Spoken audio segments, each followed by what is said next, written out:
부터 우리 교회 꿈씨앗 아이들이 매월 선교 운동을 합니다. 월드비전을 통해서 아프리카의 어린이 한 명 선택해서 그 아이를 돕는 일입니다. 매월 작정한 헌금보다 액수보다 더 많은 액수를 우리 꿈씨앗 아이들이 헌금을 하고 있어요. 굉장히 좋은 일이죠. 유치원생들인 우리 꿈씨앗 어린 친구들에게 아프리카 어린이들의 실상을 알려주고 우리가 한 명이라도 돕자고 했을 때에 꿈씨앗 아이들이 다 좋다고 감동받고 동의를 했어요. 물론 엄마가 다 챙겨주는 헌금을 가지고 오는 거죠. 자기들이 뭘 해? 엄마가 감동을 같이 받아갖고 엄마가 일일이 챙겨서 이거 아프리카 아이 돕는 거야. 이거 헌금해라. 들려주는 거죠. 그거를 통해서 매월 그렇게 하고 있습니다. 그런데 제가 여러분에게 한 가지 질문을 합니다. 마음속으로 답을 해보세요. 제가 질문하는 건 다 마음속으로 하는 거야. 그래서 얼마나 쉬운지 몰라. 틀려도 되니까, 그죠? 우리 교회 꿈씨앗 친구들에 의해서 선택되어진 아프리카 친구 한 명, 그 친구는 왜 선택되어진 걸까요? 마음속으로 답을 해보세요. 무슨 일을 했길래, 남들과 무엇이 다르길래 그는 선택이 되어진 걸까요? 아프리카의 그 많은 아이들 중에 왜 한 명 우리 꿈씨앗 아이들에게 선택이 된 걸까요? 오늘 본문은 우리에게 선택에 대해서 생각하도록 만들고 있어요. 선택. 우리가 하나님의 선택을 받아 구원을 받았다라는 것이 바로 이 성경의 가르침 아닙니까? 성경에는 여기저기 많은 곳에 우리가 하나님의 선택을 받아서 구원을 받았다라고 가르치고 있어요. 그렇다면은 구체적으로 우리가 선택을 받아서 구원받게 되었다고 하는데 왜요? 내가 왜 선택받았어요? 우리가 왜 선택받았어요? 우리 집사님, 권사님, 우리 성도님, 우리 청년들이 왜 선택받은 거예요? 뭐가 잘나서? 우리가 남들과 뭐가 다르길래 내가 선택받고 내가 구원을 받은 걸까요? 마음속으로 대답해 보세요. 도대체 어떻게 된 거죠? 내가 어떻게 이렇게 선택을 받았고 내가 어떻게 이렇게 예정이 되었고 어떻게 내가 이렇게 구원을 받게 되었을까요? 이것에 대한 궁금증을 가지고 오늘 본문을 풀어가는 거예요. 이 선택에 대해서 우리가 생각할 때 성경은 분명한 사실 몇 가지를 우리에게 알려주고 있어요. 그 첫 번째 사실은 뭐냐면은 나에게는 구원받을 만한 어떠한 근거가 없다는 거예요. 나에게. 내가 왜 구원받았는지 나 자신도 모른다는 거예요. 왜 구원받았는지 질문을 해보면 답을 못해요. 글쎄, 왜 내가 선택받았지? 왜 나를 예정하시고 나를 왜 구원하셨지? 답을 할 수가 없단 말이에요. 이게 바로 하나님의 선택, 이 속에 담겨있는 중요한 사실이. 오늘 우리가 읽은 본문 이전에 지난주일에 이 본문을 일부러 안 읽었는데 오늘 그 내용하고 다 일치돼요. 6절부터 13절까지의 내용을 보면요, 하나님께서 이삭을 택하시고 그의 이복 형인 이스마엘은 버리셨다. 그 이야기가 나와요. 또 하나님께서 야곱은 택하시고 쌍둥이 형인 에서는 버리시는 이야기가 6절부터 13절 사이에 기록이 되어 있단 말이죠. 그 이야기를 보면서 우리는 생각을 하는 거예요. 왜 이삭을 택하시고 이스마엘은 버리셨지? 여러분, 왜 그런 거예요? 여기서 우리는 이렇게 답을 내리고 싶어 하지요. 이삭은 본처의 자식이고 구원을 받은 거고 이스마엘은 그 서자이기 때문에 버린 거야, 이렇게 말하고 싶죠? 그런데 그 말은 틀려요. 그런 주장은 이 야곱과 그의 쌍둥이 형 에서와의 관계에서 보면은 서자가 아무도 없어요. 둘 다 쌍둥이 형제예요. 그런데 하나는 선택받고 하나는 버림받았어요. 그러니 이 야곱과 에서, 이 쌍둥이 형제의 선택받고 버림받은 것을 본다면은 이삭이 선택받고 그의 이복 형인 이스마엘이 버림받은 것을 그저 서자이기 때문에 버린 거야, 이렇게 말할 수가 없다는 거죠. 그러니까 우리의 생각이 틀리는 거예요. 또 우리는 이렇게 주장을 하고 싶죠. 야곱은 하나님 말씀에 순종을 잘하고 그의 쌍둥이 형 에서는 불순종해서 그럴 거야. 아니에요. 그것도 아니에요. 예? 그런 주장하고 싶죠. 그렇게 하면은 제일 쉬우니까. 그런데 창세기를 봐보세요. 야곱이 어디 순종 잘하는 사람으로 믿어집니까? 야곱 별명이 뭐예요? 속이는 자, 간사한 자 아닙니까? 무슨 순종을 잘해? 속이는 자, 간사한 자인데, 아버지 속여, 형 속여, 기립다 속인 자가 이 야곱인데 무슨 순종? 우리의 기존의 생각이 깨지는 거예요. 그러한 야곱인데도 불구하고 야곱은 선택하시고 에서는 버리셨다. 도대체 이거 어떻게 된 거죠, 이거? 왜 이렇게 어려워지는 거죠? 자, 한번 읽어보죠. 11절부터 13절까지 읽어보죠. 11절부터 13절 시작. 그 자식들이, 여러분 크게 한번 읽으세요. 정말 왜 그럴까 하는 마음으로 오늘 한번 내가 이거를 문제를 해결함을 받아야 되는 거예요. 크게 읽어보세요. 시작. 그 자식들이 아직 나지도 아니하고 무슨 선이나 악을 행하지 아니한 때에 택하심을 따라 되는 하나님의 뜻이 행위로 말미암지 않고 오직 부르시는 이로 말미암아 서게 하려 하사 리브가에게 이르시되 큰 자가 어린 자를 섬기리라 하셨나니 기록된 바 내가 야곱은 사랑하고 에서는 미워하였다 하심과 같으니라. 왜 야곱은 사랑하시고 에서는 미워하시는 거예요? 태어나기도 전에 하나님께서는 야곱을 선택하시고 에서를 버리셨다. 그러한 의지를 하나님이 갖고 계시는 거예요. 지금 우리의 행위 이전에 이미 이러한 일이 벌어져 버렸어요. 하나님이 이미 이러한 의지를 갖고 계세요. 이것을 신학적으로 표현할 때 하나님의 선택, 하나님의 불가항력적 은혜, 이런 식으로 표현을 합니다. 더 짧게 표현하면 예정론 또는 선택 교리, 이렇게 이런 문제를 또 다루기도 하죠. 우리의 행위와는 관계없이 창세전에 하나님의 선택 그 한 자를 구원하신다는 거예요. 창세전에 이미 선택한 그를 하나님이 구원하신다. 이게 바로 예정론, 선택 교리예요. 네? 이러한 예정론, 하나님의 선택 교리는 우리 인간의 이성을 굉장히 당황하게 만들잖아요. 그렇죠? 이성을 가지고 있는 우리가 그게 믿어져요? 그게 황당하지 않아요? 따지고 싶지 않아요? 따지고 싶지 않다면 이건 문제가 있는 거예요. 지금 따지고 싶죠? 아니 하나님 너무 거시기한 거 아니에요? 이게 말이 됩니까? 사람이 태어나기도 전에 구원받은 사람, 구원받지 못하는 사람이 결정되었대요. 도대체 말이 됩니까? 그럼 인간은 아무 행동을 안 해도 이미 예정되었으니 구원받을 테니까 인생을 막 살아도 되겠네요? 이거 너무하는 것 아닙니까? 이렇게 따지고 싶지 않아요? 선택이 예정되었다면 버림도 예정되지 않았겠어요? 천국 가는 것이 예정되었다면 지옥 가는 것도 예정되지 않았겠어요? 그러면 우리의 의지나 우리의 믿음은 아무것도 아니겠네요? 이렇게 따지고 싶지 않아요? 따지고 싶어야 되는데, 그래야 오늘 설교가 잘 되는데, 설교가 더 그냥 막 와 닿을 텐데, 이 문제가 막 해결되는 것이 막 느껴지고 감동을 받으실 텐데, 따지고 싶어야 돼요. 우리가 이성이 있기 때문에 이거 따지고 싶잖아요. 그렇죠? 도대체 이해가 안 가고 뭐 읽다 보면 막히고 말이죠. 이런 부분이 이것 아닙니까? 그래서 신학을 공부할 때 많이들 힘들어하는 부분이 예정론, 선택교리, 하나님의 불가항력적 은혜. 이것이 이 은혜인 것 같으면서도 이해가 잘 안 가고 따지고 싶고 막 그렇단 말이에요. 그런데 아주 다양하게도 사도 바울이 우리와 비슷한 마음을 가졌던 것 같아. 아유, 얼마나 감사한지. 사도 바울도 자신의 이성이 당황하는 그런 경험을 한 것 같아요. 사도 바울 역시 질문을 계속했을 거죠. 하나님 불공평하신 분입니까? 이렇게 따지는 거예요. 하나님은 정의롭지 않으신 분입니까? 불의한 분이십니까? 이렇게 따지고 싶은 거예요. 그렇게 질문하고 또 질문하고 기도하고 또 기도하고 묵상하고 또 묵상했던 사람이 사도 바울이었어요. 그래서 14절을 우리가 읽어야 됩니다. 14절 읽어보세요. 크게 읽어보세요. 행여나 졸음이 틈타지 못하게.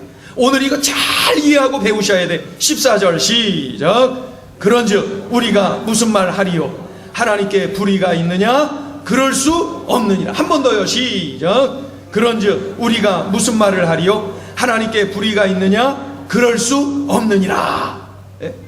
사도 바울이 따진 거, 하나님 불공평하신 분이에요? 하나님 불의하신 분이에요? 이렇게 따지고 기도하고 묵상하고 막 알려고 노력했던 거죠. 그때에 그가 내렸던 결론은 뭐예요? 무엇이에요? 하나님께 불의한 분이다라고 말할 수 없다는 거예요. 하나님은 불의한 분이 아니라는 거예요. 내가 이해가 안 간다고 해서, 나의 이성이 당황스럽다고 해서 하나님이 불의하신 분이다 라고 결론 내어버리는 것, 이것은 참 어리석은 일이라는 거예요. 나 자신의 이성에 하나님의 본성을 뜯어 맞추려고 하는 것, 어리석은 일이죠. 아프리카의 한 아이가 우리 꿈씨앗이 돕는 대상자로 선택을 받았어요. 이것은 어떤 조건이 있어서가 아니에요. 우리가 그 아이를 만난 적도 없어요. 몰라요. 그 아이에 대해서도 몰라요. 그저 사랑이죠, 사랑. 무조건적인 선택이죠. 그냥 사랑이에요, 사랑. 그거 외에 설명할 길이 뭐가 있겠어요? 네? 우리 15절을 또 읽어보세요. 15절 크게 읽으세요. 시작. 모세에게 이르시되 내가 긍휼히 여길 자를 긍휼히 여기고 불쌍히 여길 자를 불쌍히 여기리라 하셨으니, 이거예요. 무조건적 선택, 그냥 사랑이, 그냥 사랑, 그냥 긍휼히 여기신 거예요. 그런데 우리는 이렇게 따지고 싶어지죠. 아니, 그 한 명 아프리카 아이, 선택받은 아이는 참 좋겠지요. 그러나 선택받지 못한 수많은 아이들이 얼마나 속상하겠어요. 이거 불공평한 거 아니에요? 이렇게 이야기하고 싶잖아요. 그렇지 않은 거예요. 제가 지금까지 살아오면서 죽을 수밖에 없는 사람 몇 명을 살렸어요. 그 강물에, 장마철에 강물에 떠내려가는 사람 경찰에 신고해갖고 새벽에, 대학 잠깐 휴학하고 막노동하러 다녔는데, 그때 새벽에 트럭 타러 양평 대교 건너다가 사람 하나 떠내려가더라고요. 인형인 줄 알았는데 사람이 떠내려가서, 제가 뭐 그 급물살에 막 떠내려가, 장마철에 막 달려가서 그 앞에 있는 그 파출소인가요? 그거 신고했어요. 그래갖고 그분들이 양평에서 자 양수리까지 배 타고 쫓아가갖고 그분을 건졌다 그래요. 네. 그분은 제가 신고해서 산 거예요. 물론 그분은 자살한 분이죠. 그 자살 시도한 분이에요. 네. 그리고 제가 개울에서 몇 명 건지고, 강물에서 몇 명 건지고, 바다에서도 몇 명 건지고, 꽤나 많이 건졌어요. 보니까 아주 죽을 사람 꽤나 많이 건졌어요. 제가 수영을 어지간히 하지 아주 잘하지도 않아요. 근데 괜히 제가 막 잘난 척하고 뛰어들어. 그래갖고 제가 그 뛰어들어가서, 야, 내가 오늘 죽는구나 라고 생각했던 적도 몇 번 있었어요. 그 정도로 극한 상황에 놓인 적이 있었거든요. 완전히 건지긴 했는데 제가 탈진되고 같이 그 건진 아이랑 같이 누워 있다든지 이런 적도 몇 번 있어요. 그러던 중에 한 번은 큰 개울에서 제가 수영을 하고 놀고 있었는데, 그 꽤나 큰 넓은 개울인데 사람들이 고기도 잡고 막 수영도 하고 막 가족 동반해서 막 아주 바글바글하고, 그런데 갑자기 그 엄마 한 사람이 소리친 거예요. 우리 아이들이 빠졌어요, 살려주세요, 막 소리치는 거예요. 그랬더니 사람들이 이렇게 좀 찾아볼 생각을 했는데 다 개울 밖으로 나가더라고요. 애가 빠졌대는데, 애들이 빠졌대는데 다 개울 밖으로 나가더라고요. 그런데 이쪽에서 노는 아이들이 지금 안 보인다는 거예요. 막 울면서 소리치는 거예요. 그래서 저도 모르게 그곳으로 갔어요. 그리고 물속에 들어갔죠. 그러고 하는데 한 명이 보이더라고요. 그래서 그 한 명을 건지는데 제가 별다른 준비 없이, 마음의 준비 없이 뛰어들어가고 그 어린아이 하나를 건져 나오는데 제가 완전히 탈진됐어요. 그래서 그때 제가, 이 아이랑 같이 내가 죽는구나 오늘, 그런 생각이 번쩍 들더라고요. 그 지경까지 제가 갔으니까 얼마나 힘든 줄 아시겠죠, 그죠? 살려봐서들 아시죠? 그리고 그 아이를 건져서 밖으로 끄집어내고 제가 이제 탈진해서 이제 쓰러졌어요. 그래서 사람들이 달려와서 그 아이를 막 인공호흡하고 막 그러는 것 같아요. 어렴풋이. 네. 그 엄마가 소리치고 와서 막 실신했다가 일어났다 실신했다 일어났다 막 그러는 것 같아요. 막 소리치고. 저한테는 아무도 안 오더라고요. 한참 있다가 제가 이제 정신 차리고 이렇게 앉아서 그래서 앉아서 가만히 있는 거예요. 한참 후에 정신을 조금 차린 그 엄마가 저에게 와서 고맙습니다, 고맙습니다 인사를 여러 번 하더라고요. 그 엄마가 와서 말이죠, 저한테 내 아들 둘이 빠졌는데 왜 한 명만 구했느냐 라고 소리치지 않더라고요. 그날 한 명은 죽었어요. 그 형제인데 하나는 죽고 하나는 건져. 제가 둘 다 건졌으면 얼마나 좋았겠어요. 그런데 저도 죽을 뻔했다니까요. 그리고 그 한 명을 건진 거예요. 그런데 그 엄마가 저한테 고맙다 그랬어요. 감사하다 그랬어요. 둘 다 죽을 뻔했는데 한 명을 건져줘서 고맙다는 거죠. 고맙다 그랬어요. 둘이 죽었는데 둘이 빠졌는데 하나만 건진 거 이거 공평한 것 아니요? 불공평한 거 아니요? 따지지 않더라고요. 왜 하나만 건졌냐고 저한테 따지지 않더라고요. 고맙다고 했어. 고맙다고. 그 개울이 겨울에는 스케이트장을 하느라고 막 포크레인으로 깊게 파거든요. 넓게. 그러다가 그렇게 해놓고 그냥 스케이트 운영했던 분들 그대로 가버려요. 여름에는 막 물에 이제 쓸려서 이렇게 좀 모래가 이제 좀 이렇게 평평해지기도 하지만은 웅덩이가 막 이렇게 스케이트장 그것처럼 언덕이 이렇게 있다가 막 그러느라고 여름에 심심치 않게 그런 사고가 일어나는 개울이었어요. 아주 조금만 이렇게 걸어가다가 갑자기 푹 빠지니까 당황해서 죽는 거죠. 당황해서. 그날 그 순간 그 어머니가 저에게 제가 그냥 비실비실하고 앉아있는데 와서 했던 말 기억을 합니다. 분명히 감사하다 그랬어요. 고맙다 그랬어요. 여러 번 머리 숙여 나이 어린 저에게 고맙습니다 여러 번 했어요. 여러분, 성경을 보면요, 사실 우리는 다 죽은 인생이에요. 죽은 인생. 우리 인간은 모두 죄로 인하여서 이미 죽은 거예요. 로마서 6장 23절이 뭐라고 표현합니까? 죄의 삭은 사망이다 그랬어요. 우리는 죄로 인하여서 이미 죽은 거예요. 모든 인간은 죄로 인해서 이미 죽은 존재예요. 그런 인간을 그냥 놔두면은 형벌에 처해질 존재예요. 지옥 가는 존재예요. 우린 이미 형벌에 처해지고 지옥 가는 존재예요. 그런 인간인데 하나님께서 그런 인간들 중에서 누구를 선택하셔서 구원해 주셨어요. 이게 따질 일이에요? 감사할 일이지. 선택하셨으면 따질 일이에요? 감사할 일이지. 이미 다 죽은 자들인데, 죽을 수밖에 없는 자들인데, 지옥 갈 수밖에 없는 존재들인데 이미 죄로 인해서 그런 존재가 됐잖아요. 그러한 우리를 선택하셔서 구원해 주셨다고? 이건 따질 일이 아니라 감사해야 될 일인 것이죠. 선택받아서 구원의 감격을 가지고 있는 성도라면은 하나님께 조금이라도 항의하고 따지면 안 돼요. 그저 우리가 할 일은 감사, 그저 찬송이, 그저 하나님께 영광 돌리는 거 그거밖에 없어요. 그러니 하나님의 선택, 하나님의 예정, 이것은 불가항력적 하나님의 은혜, 신학자들의 그 말이 옳아요. 하나님의 은혜, 그거 외에는 표현할 길이 없어요. 이미 우리는 죄로 인하여서 죽은 존재라니까요. 그 죽은 존재들 중에 누구를 예정하시고 선택하시고 구원해 주셨다는 거예요. 이미 죽은 존재를. 그러니 감사해야죠.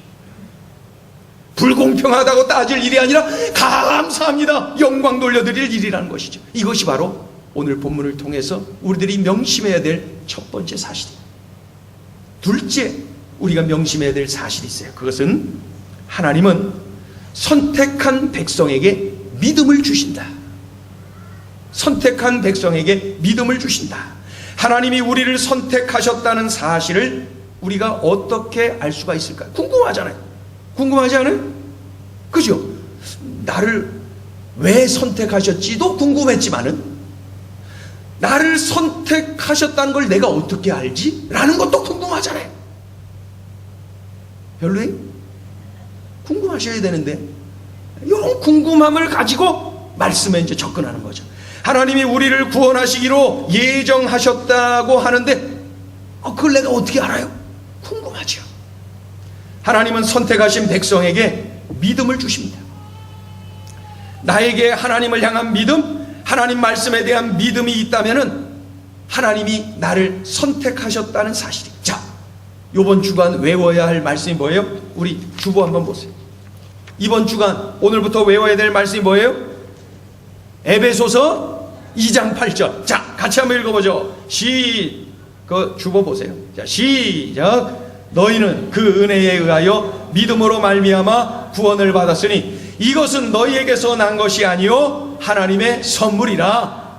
한 번 더요. 시작. 너희는 그 은혜에 의하여 믿음으로 말미암아 구원을 받았으니 이것은 너희에게서 난 것이 아니요 하나님의 선물이라. 아멘.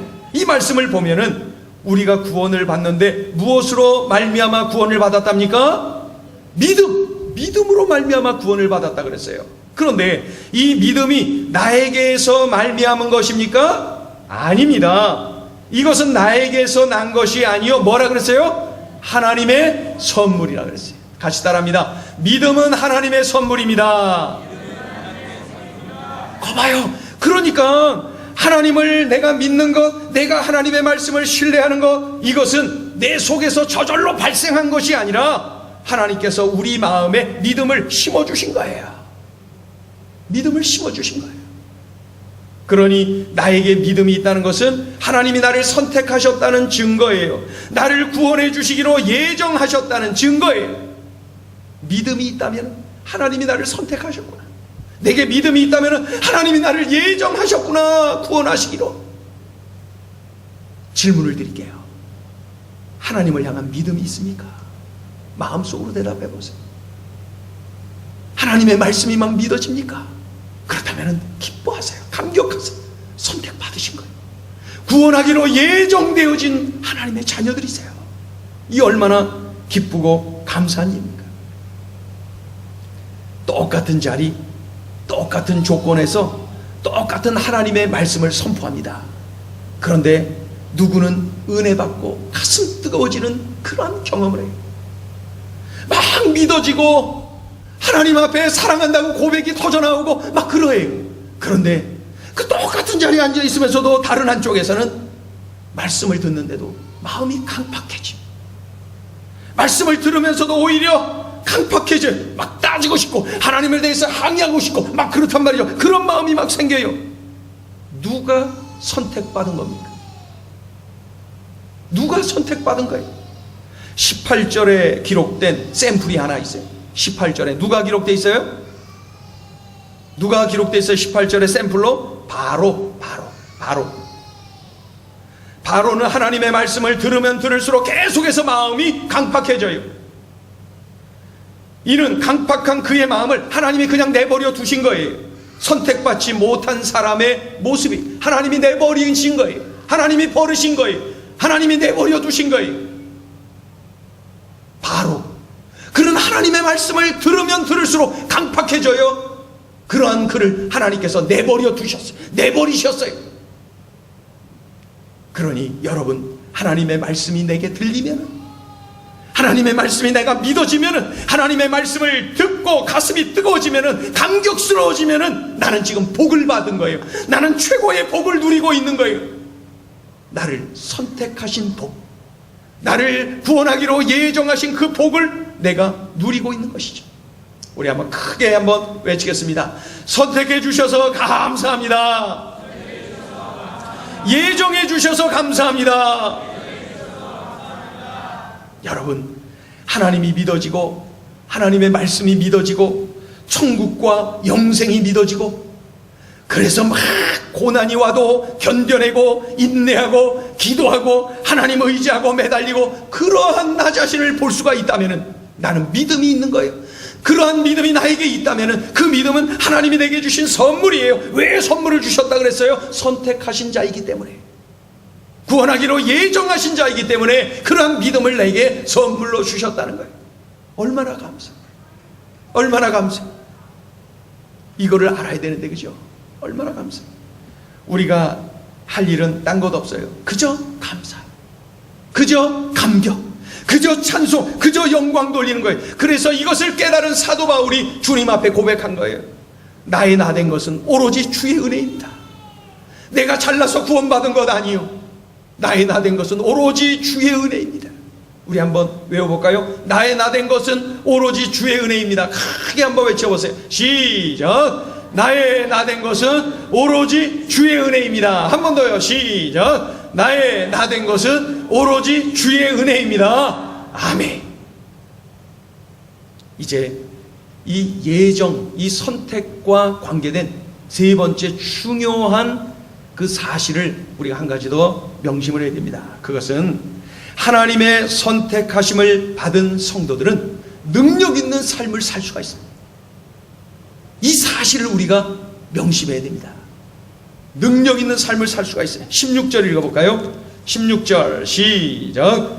그런즉 원하는 자로 말미암음도 아니요 다른 박질하는 자로 말미암음도 아니요 오직 긍휼히 여기시는 하나님으로 말미암음이니라. 그러니까 우리가 할 일은 그저 감사 외에는 없다는 거예요. 감사 외에는 없다는 거예요. 나를 선택해 주시니 감사합니다. 구원해 주셔서 감사합니다. 죄로 인해 죽었던 나를, 영벌에 처할 수밖에 없는 나를, 지옥 갈 수밖에 없는 나를 예정하시고 선택해 주시니 감사합니다. 내가 할 수 있는 것은 감사밖에 없다는 거예요.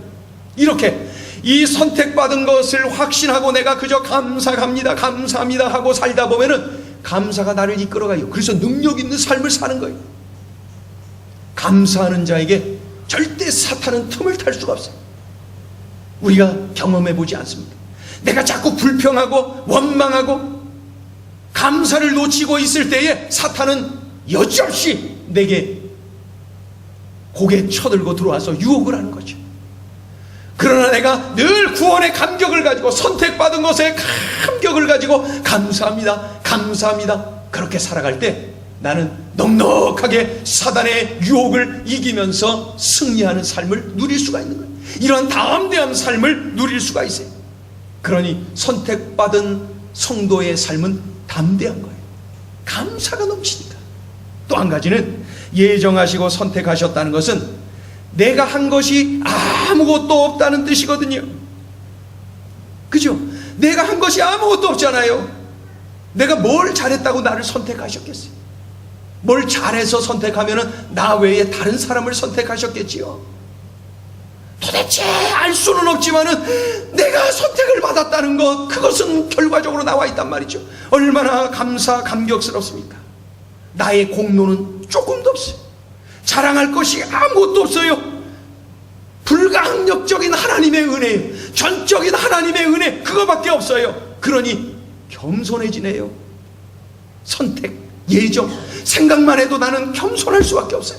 나의 공로는 아무것도 없으니 말이에요. 다 하나님 은혜입니다. 다 하나님 은혜입니다. 다 하나님의 은혜입니다. 이것 고백 외에는 다른 것이 나올 수가 없어요. 다 하나님 은혜입니다. 우리 한번 크게 한번 외쳐볼까요? 다 하나님 은혜입니다. 한 번 더요. 시작. 다 하나님 은혜입니다. 경상도 분들은 은혜. 다 하나님 은혜입니다. 다 하나님 은혜. 이거 외에 주장할 게 없어요. 마지막 한 가지는 예정하시고 선택하셨다는 사실을 확신할 때 역시 우리는 담대할 수가 있어요. 왜요? 선택하시고 예정하셔서 구원하기로 작정하신 하나님께서 나를 도와주시지 않겠어요? 나와 함께 하시지 않겠어요? 나를 인도하시지 않겠어요? 나를 보호하시지 않겠어요? 이런 확신이 밀려오니까 담대할 수가 있는 것이죠. 어떠한 환경에서도 담대해요. 어떠한 여건 속에서도 담대해요. 두려움이 없어요. 하나님이 나를 구원하셨다. 하나님이 나를 그토록 사랑하신다.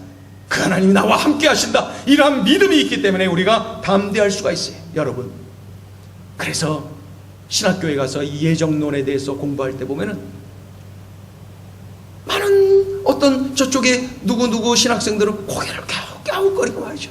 누구는 밑으로 끄덕끄덕거리고 그럴 거예요. 깨달아져서 은혜가 밀려오니까 꼭 저쪽은 아직도 나의 이성으로 판단해보면 말이 안 돼서 이거냐죠. 1학년 때 이거 그랬고 3학년 때 다시 듣고 나서 이해가 가시죠. 좋죠. 예정론 이해가죠. 쉽죠. 선택교리 쉽지요. 그렇죠. 쉽잖아요. 우리는 죄로 인해서 이미 죽은 존재들이에요. 죽은 우리를 선택하셔서 살려주신 거예요. 그러면 감사죠. 감사.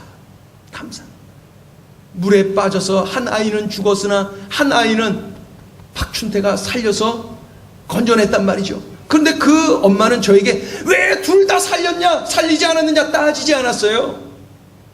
한 명이라도 산 것에 대해서 감사하면서 와서 여러 번 존댓말 써가면서 저에게 큰절을 막 해가면서 고맙다 그랬어요. 이것이 우리의 자세여야 되는 것이지. 무조건적인, 그저 사랑해서 나를 건져주신 것, 살려주신 것, 우리가 할 수 있는 것은 그저 감사, 그저 하나님 은혜입니다 고백, 그리고 담대하게 하나님 의지하며 살아가는 것, 이것이 우리가 할 일이죠. 그래서 찬송가 288장을 보면은 예수를 나의 구주 삼고 라고 하는 찬송이 있어요. 찬송가 288장 보면은 예수를 나의 구주 삼고 성령과 피로써 거듭나니 이 세상에서 내 영혼이 하늘의 영광 누리도다, 이러한 고백이 터져 나와요. 그런데 3절을 보니까 이런 가사가 있어요. 주 안의 기쁨 누림으로 마음의 풍랑이 잔잔하니 세상과 나는 간 곳 없고 구속한 주만 보이도다. 여러분, 이 눈이 우리에게서 뜨여져야 돼요. 세상과 나는 간 곳 없고 구속한 주만 보이도다. 나의 공로가 아직도 조금이라도 드러나는 그러한 인생을 살고 있는 것은 아닙니까? 내가 조금이라도 잘해서 내가 이렇게 이 자리에 있는 것이라고 착각하고 있는 것은 아닙니까? 아니에요. 세상과 나는 간 곳 없고 구속한 주만 보이도다. 이 고백이 흘러넘치는 우리의 삶이 되어야 돼요.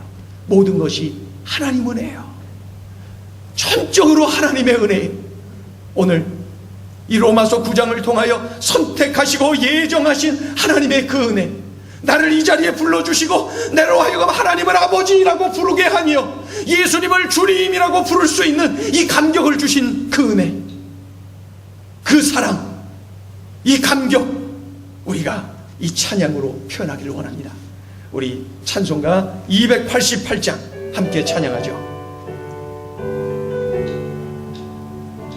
예수를 나의 구주 삼고,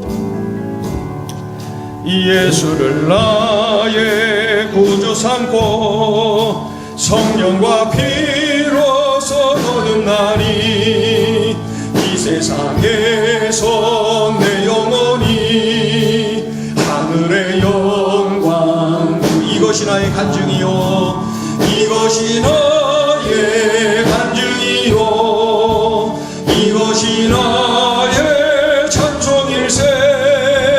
나 사는 동안 끊임없이 구주를 찬송, 온전히 주께 맡긴 내 영, 온전히 주께 맡긴 내 영, 사랑의 음성을 듣는 중에 천사들 왕래하는 것과 하늘의 영. 우리 다같이 일어나셔서 찬양할까요? 이것이 나의